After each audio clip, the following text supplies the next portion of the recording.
Everything is difficult before easy, অর্থাৎ কোনো কিছু করার আগে আমাদের কঠিনই মনে হয়। ঠিক একই লজিকটা অনেকের কাছে কঠিনই মনে হয়। তো আমার ভিডিওগুলো দেখতে থাকবে, তাহলে যে কোনো লজিকের পার্টগুলো খুব সহজেই শিখতে পাবে। আজকে আমরা যে বিষয়টা শিখতে যাচ্ছি সেইটার নাম হচ্ছে বচনের বিরোধিতা।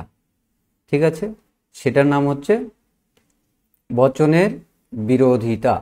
এটা অধ্যায়ের নাম। আর এই বিরোধিতা শিখতে গেলে খুব সহজে আমি শিখতে পাবো, তার জন্য যেটা প্রয়োজন সেটা আমি লিখে দিয়েছি। বিরোধিতার নিয়ম, এই যে নিয়ম, নিয়ম তিনটি আছে। প্রথম নিয়ম কি? দুটি বচন থাকতে হবে। তারপরে নিয়ম কি? বচন দুটির উদ্দেশ্য ও বিধেয় পদ একই হতে হবে।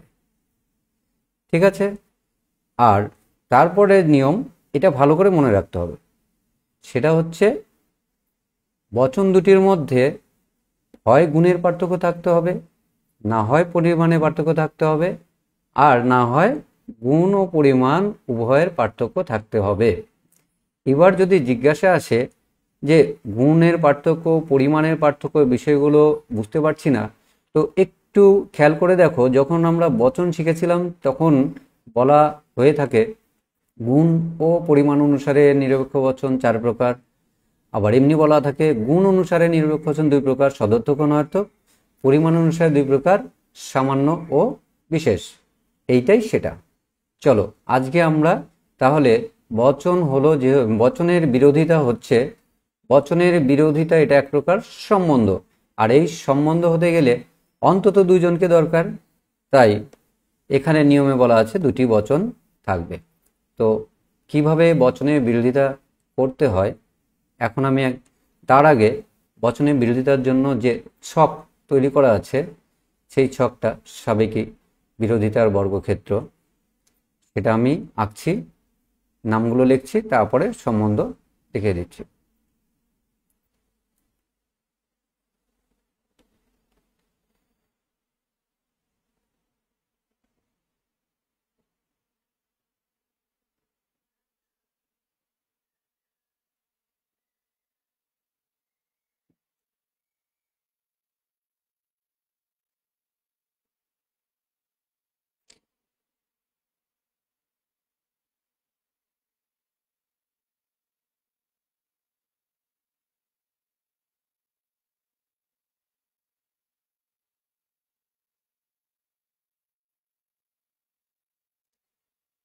একটা চতুর্ভুজ নিতে হবে, তারপরে চতুর্ভুজটির মধ্যে দুটি কর্ণ আঁকতে হবে।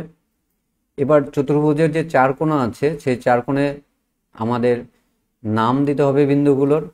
তো বচনেরই নাম দিতে হবে। বাদিক থেকে প্রথমেরটা এ, আর তারপরেরটা ই। এবার সদর থেকে নিচে সদর্থক, তার মানে আই বচন, আর নয়ার্থকের নিচে নয়ার্থক ও বচন। নাম দেওয়া হয়ে গেল। এবার প্রত্যেকটা সরলরেখার নাম পাবো। এ আর ই দিয়ে যে সরলরেখাটা হয়েছে তার নাম বিপরীত বিরোধিতা।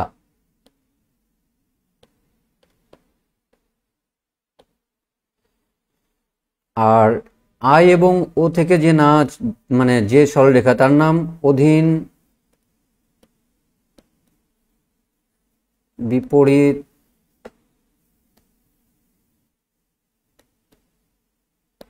বিরোধিতা।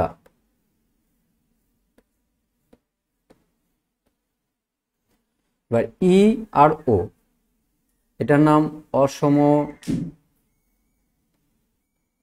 বিরোধিতা।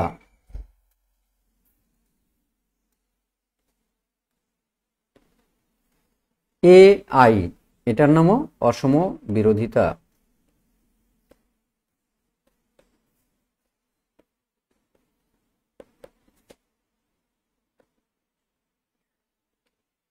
এ আর ও, এটার নাম হচ্ছে বিরুদ্ধ বিরোধিতা।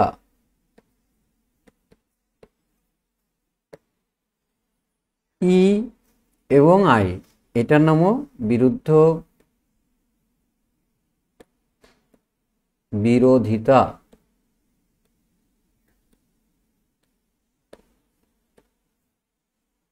বোঝা গেল?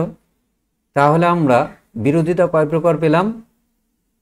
এখানে একটা 1 নাম্বার বিপরীত বিরোধিতা, 2 নাম্বার অধীন বিপরীত বিরোধিতা, 3 নাম্বার অসম বিরোধিতা, এটাও 3 নাম্বার, দুই দিকেই দিয়ে দিলাম।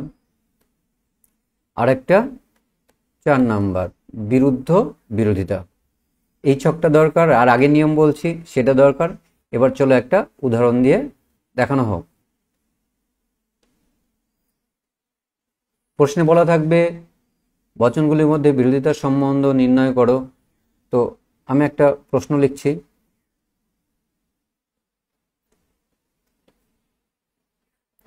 কিছু লোক ধনী এবং কিছু লোক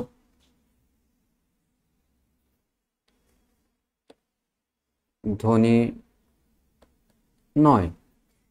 এখানে দুটি বাক্য আছে। প্রথম কাজ হবে কি? বচন করা। প্রথমটা কি বচন হবে? আই বচন। কোনো কোনো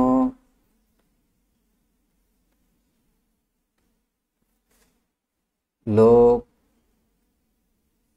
হয় ধনী। আর পরেরটা কি হবে? ও বচন। কোনো কোনো লোক নয় ধনী।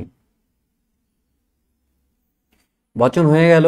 দেখো এখানে আমরা এই যে পেলাম একটা আই বচন আর একটা ও বচন। চলো ছকটায় চলে যাই। দেখো এই যে একটা আই বচন, এই যে একটা ও বচন, এই দুটা দিয়ে যে রেখাটা পাওয়া গেছে তার নাম কি? অধীন বিপরীত বিরোধিতা। তাহলে আমাদের সম্বন্ধ কি হলো? এইবার তাহলে আমাদের সম্বন্ধ বুঝে গেলাম। এখানে আই আর ও আছে, তাহলে সম্বন্ধ কি হলো? অধীন বিপরীত বিরোধিতা। তাহলে এটাকে কি লিখতে হবে? এখানে অতএব আমাদের লিখতে হবে এবার অতএব বচন দুটির, এবার কি কি বচন? আই ও মধ্যে অধীন বিপরীত বিরোধিতার সম্বন্ধ রয়েছে। এটুকু হলো। আর একটা কথা বলা হয়েছিল যে এদের মধ্যে কোনো না কোনো পার্থক্য থাকবে, যেটা 3 নম্বর নিয়মে বলা আছে। তো তাহলে এই দুটি বচনের মধ্যে কিসের পার্থক্য আছে? তো আমরা যদি খেয়াল করি, এই দুটি বচনই বিশেষ বচন পরিমাণ অনুসারে, কিন্তু একজন সদর্থক আর একজন নয়ার্থক, আর এই ভাগটা গুণ অনুসারে। অতএব তাহলে এদের মধ্যে কিসের পার্থক্য আছে? গুণের পার্থক্য। তাহলে লিখে দেই, এক্ষেত্রে